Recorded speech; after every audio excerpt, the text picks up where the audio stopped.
మహబూబాబాద్ జిల్లా కొత్తగూడలోని పోగులపల్లి model residential స్కూల్లో Gudur CI Vinay విద్యార్థులకు ప్రత్యేక అవగాహన సదస్సు నిర్వహించారు. విద్యార్థి జీవితంలో క్రమశిక్షణ విజయానికి పునాది అన్న ఆయన విద్యతో పాటు వ్యక్తిత్వ వికాసం, కెరియర్ అవకాశాలు, సైబర్ నేరాలపై అప్రమత్తత, మాదక ద్రవ్యాల దుష్పరిమాణాలపై అవగాహన కల్పించారు. మొబైల్ ఫోన్లు, సోషల్ మీడియాను పరిమితంగా వినియోగించాలని, ఆన్లైన్ మోసాల పట్ల జాగ్రత్తగా ఉండాలని సూచించారు. అనంతరం విద్యార్థులతో కలిసి అల్పాహారం చేసిన సిఐ వారి లక్ష్యాలు తెలుసుకొని కష్టపడి చదివి ఉన్నత స్థాయికి చేరుకోవాలని ప్రోత్సహించారు.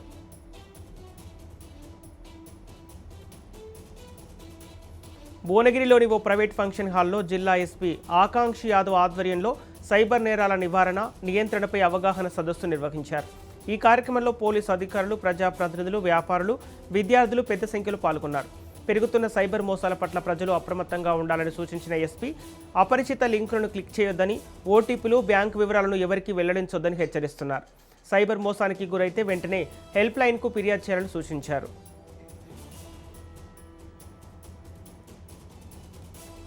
వికారాబాద్ జిల్లా తాండూరులో జాతీయ సైబర్ జాగృతి దినోత్సవం సందర్భంగా జిల్లా ఎస్పీ స్నేహ మెక్రా ఆధ్వర్యంలో భారీ సైబర్ అవగాహన ర్యాలీ నిర్వహించారు. తాండూరు చౌరస్తా నుంచి సెయింట్ మార్క్ పాఠశాల వరకు సాగిన ర్యాలీలో విద్యార్థులు, ప్రజలు పెద్ద సంఖ్యలో పాల్గొన్నారు.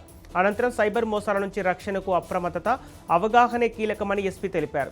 బ్యాంకు వివరాలు, ఓటీపీలు, యూపీఐ పిన్లను ఎట్టి పరిస్థితులను ఇతరులతో పంచుకోవద్దని, అనుమానాస్పద లింకులు, ఫోన్ కాల్స్, పెట్టుబడి, ఉద్యోగాల పేరుతో వచ్చే మోసాలను నమ్మొద్దని సూచించారు.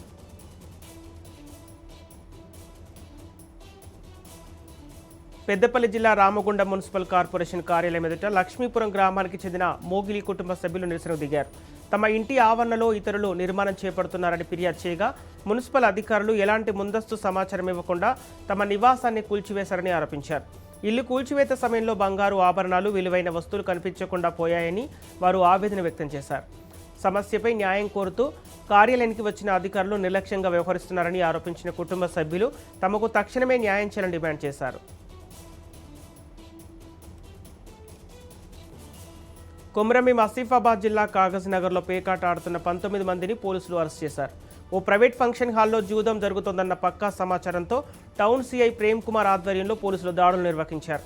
ఈ దాడుల్లో 19 సెల్ ఫోన్లు, 25 పేకాట ప్లకార్డులు, 76,770 రూపాయల నగదును స్వాధీనం చేసుకున్నారు. నిందితులపై కేసు నమోదు చేసినట్లు సిఐ తెలిపారు.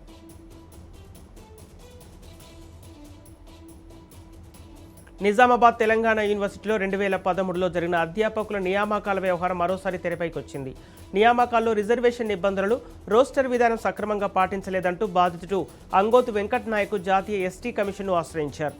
ఈ ఫిర్యాదుపై స్పందించిన కమిషన్ తెలంగాణ ఉన్నత విద్యాశాఖ ప్రిన్సిపల్ సెక్రటరీ, వర్సిటీ రిజిస్ట్రార్తో పాటు వెంకట్ నాయక్ను ఈ నెల 14న విచారణకు హాజరు కావాలని ఆదేశించింది. 2013 నియామక నోటిఫికేషన్, రోస్టర్ రిజిస్టర్లు, ఎంపిక జాబితాలు, మెరిట్ లిస్టులతో సహా పూర్తి రికార్డులను తీసుకురావాలని కమిషన్ స్పష్టం చేసింది.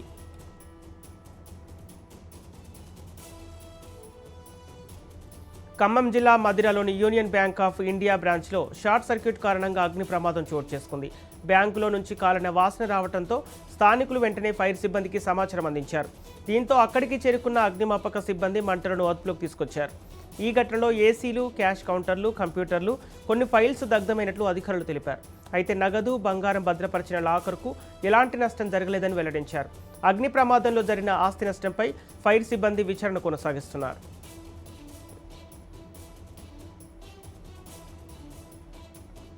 తిరుమల తిరుపతి దేవస్థానం శ్రీ వెంకటేశ్వర ప్రాణదాన ట్రస్టుకు 2 కోట్ల రూపాయల భారీ విరాళం అందించింది. హైదరాబాద్కు చెందిన ట్రినిటీ కంబైన్డ్ ప్రైవేట్ లిమిటెడ్ సంస్థ ఈ విరాళాన్ని అందించింది. సంస్థ ప్రతినిధులు ఆర్ సీతారామన్ రెడ్డి, జి కవిత, త్రినయ్ రెడ్డి, త్రిభువన్ రెడ్డిలు శ్రీవారి ఆలయంలోని రంగనాయకుల మండపంలో టీటీడీ అదనపు ఈవో వెంకయ్య చౌదరికి విరాళం, డీడీలు అందజేశారు. ప్రాణదాన ట్రస్ట్ ద్వారా పేదలకు మెరుగైన వైద్య సేవలు అందించేందుకు ఈ నిధులు ఉపయోగపడుతున్నాయి. పోలవరం జిల్లా చింతూరు ఏజెన్సీలో జాతీయ రహదారిపై చిడుమూరు వద్ద బైకును కారు ఢీకొట్టింది. టాటా మ్యాజిక్ వాహనాన్ని ఓవర్టేక్ చేసే క్రమంలో కారు అదుపు తప్పి బైక్ను ఢీకొన్నట్లు సమాచారం. ఈ ప్రమాదంలో బైక్పై ప్రయాణిస్తున్న 2 తీవ్ర గాయాలయ్యాయి. కాళ్ళు, చేతులకు తీవ్ర గాయాలు కావడంతో క్షతగాత్రులను చింతూరు ఆసుపత్రి తరలించారు. పరిస్థితి విషమంగా ఉండటంతో మెరుగైన చికిత్స కోసం భద్రాచలం ఏరియా ఆసుపత్రి తరలించినట్లు వైద్యులు తెలిపారు. ఘటనపై చింతూరు పోలీసులు కేసు నమోదు చేసి దర్యాప్తు చేపట్టారు.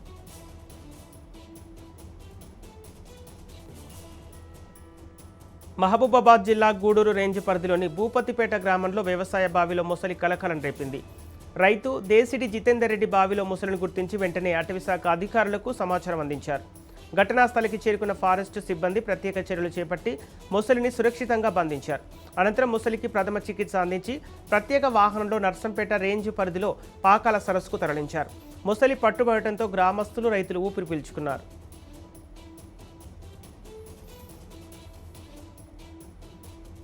కామారెడ్డి జిల్లాలో వర్షాల కారణంగా పెద్దవాగులో గల్లంతైన వ్యక్తి మృతి చెందారు. లింగంపేటలోని రాంపల్లి కోనతండాకు చెందిన దేవసోతు శ్రీహరి పొలం పనుల కోసం వెళ్లి తిరిగి వస్తుండగా పెద్దవాగు నీటి ప్రవాహంలో కొట్టుకుపోయినట్లు గ్రామస్తులు తెలిపారు. సమాచారం అందుకున్న రెవెన్యూ, పోలీసు, అగ్నిమాపక సిబ్బంది గాలింపు చర్యలు చేపట్టారు. రెండో రోజు పెద్దవాగు పరివాహక ప్రాంతంలోని ముళ్ల పొదల్లో శ్రీహరి మృతదేహాన్ని గుర్తించి బయటకు తీశారు. మృతదేహాన్ని పోస్టుమార్టం నిమిత్తం ప్రభుత్వ ఆసుపత్రికి తరలించారు.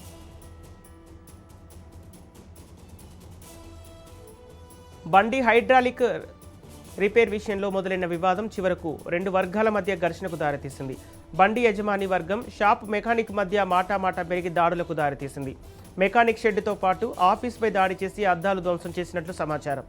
ఈ ఘటనలో ఇరు వర్గాలకు చెందిన పలువురికి తీవ్ర రక్త గాయాలయ్యాయి. పోలీసుల సమక్షంలోనే ఇరు వర్గాలు పరస్పరం దాడులకు దిగటంతో పరిస్థితి ఉద్రిక్తంగా మారింది. గుంపులుగా చేరి దాడులు చేసుకోవడంతో పోలీసులు లాఠీలు జులిపించి ఇరు వర్గాలను చెదరగొట్టారు. ఘటనపై ఇరు వర్గాలు పోలీసులకు ఫిర్యాదు చేశాయి.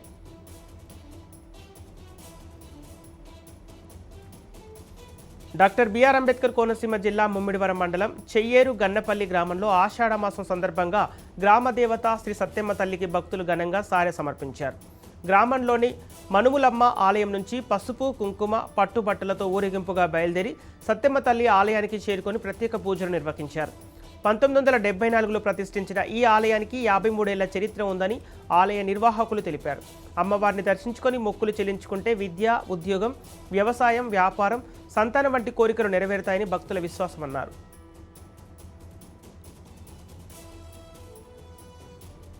రాజన్న సిరిసిల్ల జిల్లా మిడ్మానే రిజర్వాయర్ నుంచి రేపు ఉదయం 9 గంటలకు నీటి విడుదలకు అధికారులు సిద్ధమయ్యారు. తాగునీటి అవసరాల కోసం 2000 క్యూసెక్ల నీటిని రేడియల్ గేట్ల ద్వారా లోయర్ మానేర్ డ్యాంకు విడుదల చేపడుతున్నట్లు అధికారులు తెలిపారు. ఈ నేపథ్యంలో దిగువ గ్రామాల ప్రజలను అప్రమత్తం చేయాలని పోలీసు, రెవెన్యూ అధికారులకు సూచనలు జారీ చేశారు. నదిలో ఏర్పాటు చేసిన మోటార్లను వెంటనే తొలగించాలని, పశువులను నదీ పరిసర ప్రాంతాలకు తీసుకురాకుండా జాగ్రత్తలు పాటించాలని అధికారులు కోరారు.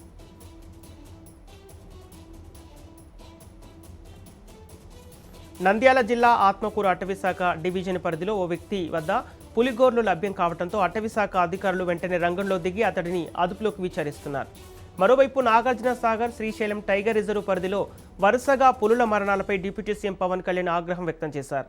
ఆయన ఆదేశాలతో అటవీశాఖ ఉన్నతాధికారులు పులుల మరణాలపై సమగ్ర దర్యాప్తు ప్రారంభించారు. వాస్తవాలను వెలికి తీసేందుకు 5 సభ్యులతో ప్రత్యేక విచారణ కమిటీని ఏర్పాటు చేశారు.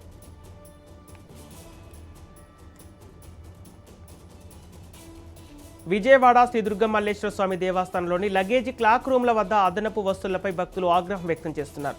లగేజ్ని భద్రపరిచేందుకు నిర్ణయించిన రుసుము కంటే ఎక్కువ మొత్తంలో డబ్బులు వసూలు చేస్తున్నారని భక్తులు ఆరోపిస్తున్నారు.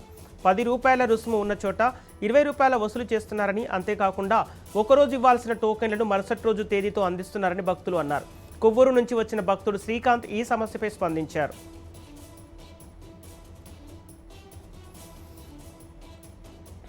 హైదరాబాద్ ఫిలిం నగర్లో బోనాల పండుగ వేడుకలు ఘనంగా జరిగాయి. పలహారం బండి ఊరేగింపు కార్యక్రమం అంగరంగ వైభవంగా నిర్వహించారు.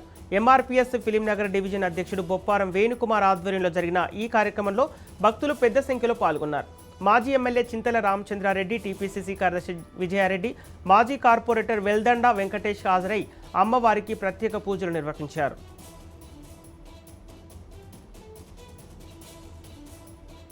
యాదాద్రి భువనగిరి జిల్లాలోని ఓ ప్రైవేట్ ఫంక్షన్ హాల్లో జిల్లా ఎస్పీ ఆకాంక్ష్ యాదవ్ ఆధ్వర్యంలో సైబర్ నేరాల నివారణపై అవగాహన కార్యక్రమం నిర్వహించారు.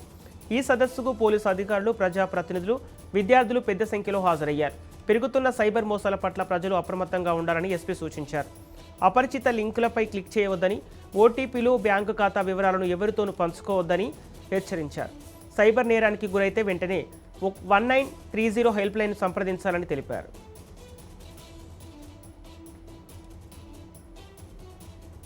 మహబూబాబాద్ జిల్లాలో ఓ గ్రామ సర్పంచ్ తీరుపై గ్రామస్తులు ఆందోళన దిగారు. గూడూరు మండలం గుండెంగ గ్రామ పంచాయతీలో తల్లికి సర్పంచి పదవి దక్కగా అధికారాలు మాత్రం ఆమె కుమారుడు చెలాయిస్తున్నాడని గ్రామస్తులు ఆరోపిస్తున్నారు.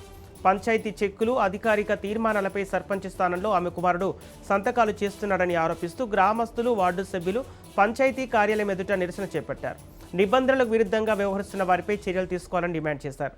తల్లికి పదవి, కొడుకుకు పెత్తనమా అంటూ నినాదాలు చేసిన గ్రామస్తులు అధికార దుర్వినియోగాన్ని అరికట్టాలని కోరారు.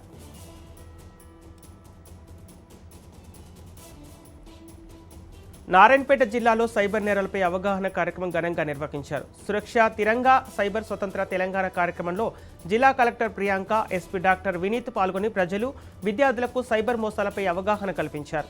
మొబైల్ ఫోన్ల ద్వారా సైబర్ నేరగాళ్లు మోసాలకు పాల్పడుతున్నారని ఎస్పీ హెచ్చరించారు.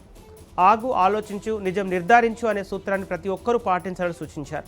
ఏదైనా సైబర్ మోసం జరిగితే వెంటనే 1930 హెల్ప్ లైన్ సంప్రదించాలని పోలీసులు సూచించారు.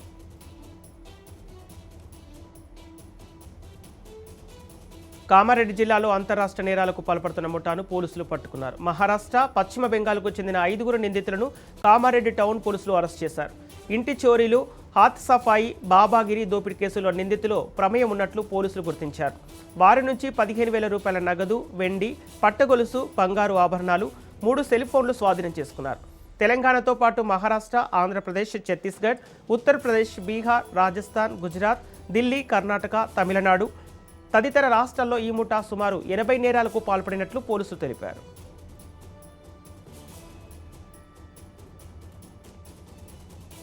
కర్నూలు జిల్లా కలెక్టరేట్ ఎదుట ఏఎస్ఎఫ్ విద్యార్థి సంఘాలు నిరసన చేపట్టాయి. మహాత్మా గాంధీ జ్యోతిరావు పూలే గురుకుల పాఠశాలను పత్తికొండలోనే కొనసాగించాలని డిమాండ్ చేస్తూ ఆందోళన నిర్వహించారు. ఈ సందర్భంగా విద్యార్థి సంఘ నాయకులపై దురుసుగా ప్రవర్తించి అరెస్టు చేసిన ఎస్సీ జయన్నను వెంటనే సస్పెండ్ చేయాలని నాయకులు డిమాండ్ చేశారు. పత్తికొండ ఎమ్మెల్యే కేఈ శ్యాంబాబు తన సొంత గ్రామానికి గురుకుల పాఠశాలను తరలించే ప్రయత్నం చేస్తున్నారని ఆరోపిస్తూ ఆగ్రహం వ్యక్తం చేశారు.